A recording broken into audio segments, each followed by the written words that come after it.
Like with fibroids, endometriosis is a very common gynecologic disorder that most of you probably see on a daily basis. And let's start with the reason we're all here. We're all here to take good care of our patients, so let's start with the patient's voice. I'm originally from Lynchburg, Virginia. I have traveled all over the East Coast for my career in communications. I'm an ambassador for the Endometriosis Association, as I was officially diagnosed with endometriosis in 2016. My symptoms affected my entire life. I had bleeding and cramping and bloating and migraines and terrible depression that kept me bedridden at times. It affected everything from my social life, my dating life, my work life. There were some days I couldn't go into work. I found a primary practitioner in 2015 in Maryland. She was great, but when I would complain to her about my issues, the bloating, the cramping, the bleeding, the major depression, the mental anguish and anxiety, she would just say, "This is normal, it's all in your head." It took me a year to advocate for myself, for my female practitioner, to finally say, okay, I'm going to refer you to someone. So it was then that I realized in this journey, I'm going to have to advocate for myself because no one else knows your body like you do. So I found someone in 2016, and he was more of an endometriosis specialist, OBGYN. I had my first laparoscopic procedure in 2016. The doctor found endometriosis and did ablation surgery. I felt better for about a month or so, and then everything came right back. The next step, he suggested to me to take bloating pills and see a psychiatrist and go out there and get pregnant.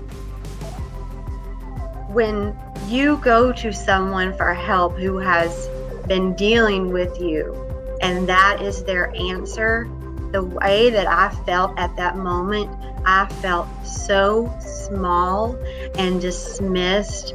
Just like with the fibroid patients, it's important to hear that from a patient's perspective, the extent of these symptoms. It goes beyond the simple pelvic pain that we sometimes think about with endometriosis.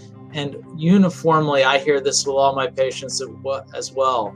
They report not being heard, that they're dismissed. I rarely have an endometriosis patient that comes to see me who doesn't tell me her first experience when she complained of severe dysmenorrhea was to have it dismissed, to say everyone has some sort of menstrual cramps and just toughen up. It's a frustrating journey for these patients. And it's important that we not only recognize it, learn to recognize it earlier, but truly discuss all the options available to them. I think endometriosis is very common, affects up to about 10% of women, but it takes us 7 to 9 years to diagnose it. From the time someone has some complaints that could have been recognized as endometriosis till the time they get a definitive diagnosis and treatment, it's a long journey.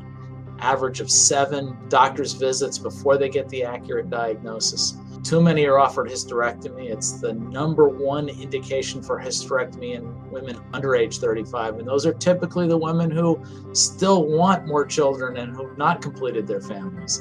Although fibroids may be the number one overall indication for hysterectomy, the younger women, it is endometriosis. 75%, it's misdiagnosed 75% of the time.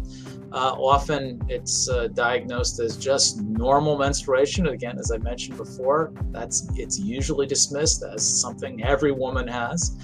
Can be confused with sexually transmitted infections, bowel disease, it's in your head, anxiety and depression are often common ways that this is dismissed. We have to do better.